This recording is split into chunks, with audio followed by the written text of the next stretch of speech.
Food for yoga diet. Now, food is equally as important as what you're doing on the mat. I'll say that again.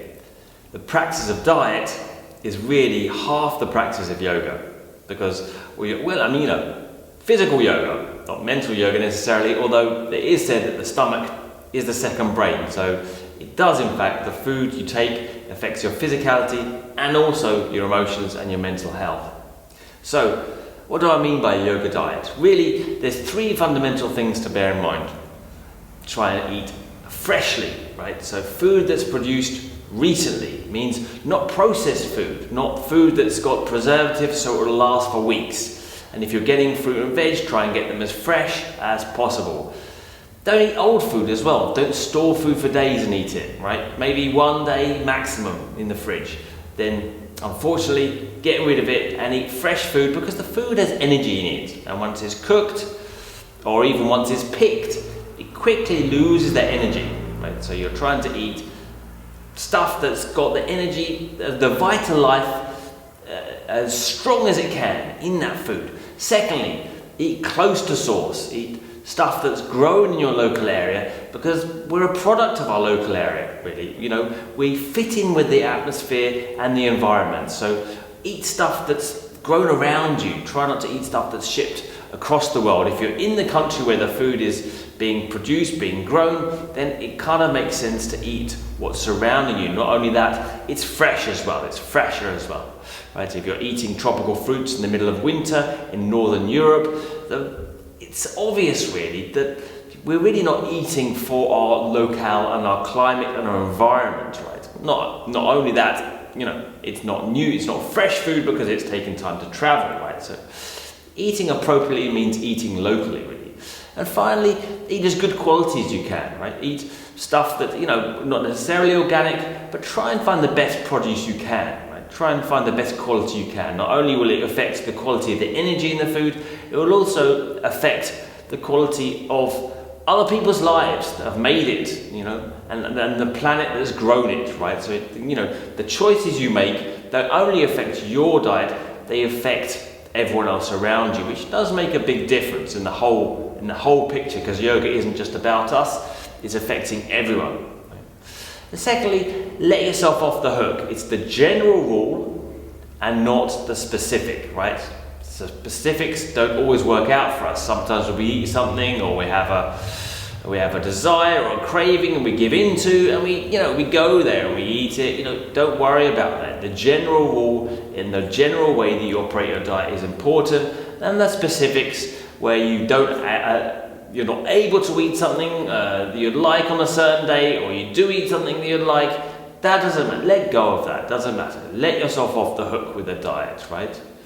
It's the rule, not the exception, right? And also allow yourself to make exceptions. There will be the time when you don't have the food you exactly want, or you have craving for an ice cream, etc., whatever your thing is, and that's okay, right? You should allow yourself not to be over-disciplined, because over-discipline is simply misery, right? You can't stick to a plan that rigidly. Life is fluid, life is organic, as we know. So what else can we say about food? I think that if you're looking for a definitive diet over the ages, that's impossible. The diet has to grow with you, it has to flow. At some points in your life, certain foods will be appropriate, at other points they don't feel right. So food really needs to be a felt thing, a felt experience, structured to what's happening at that time of life, right? As we get older, or when we're younger, we'll need different foods. And in the winter and the summer, we'll also eat differently. If we're leading more of a sedentary life for a while, we'll also eat differently as to whether we're doing something very physical at a certain point in life. So it has to flow with you, and you can't keep the diet the same forever. The diet isn't a mental, it isn't an imaginative thing. It really is a process of having the confidence to feel your own body and feel what it needs, right? You have to intuit what it needs and flow with it. Now, should you be vegetarian or vegan? Well, this is really an ethical question that's up to you, right?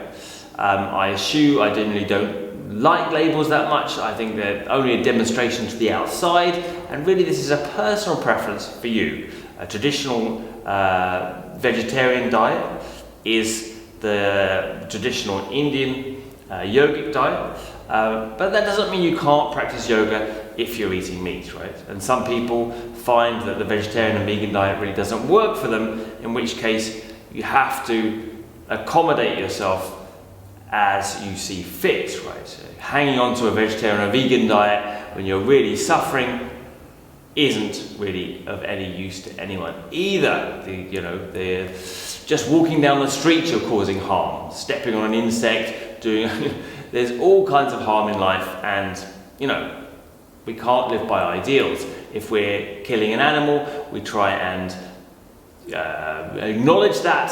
It might be necessary for some of us, but we're all doing harm anyway. So we're none of us perfect, and living in the world, we have to take the understanding that everything is pragmatic, practical, and we can't be perfect.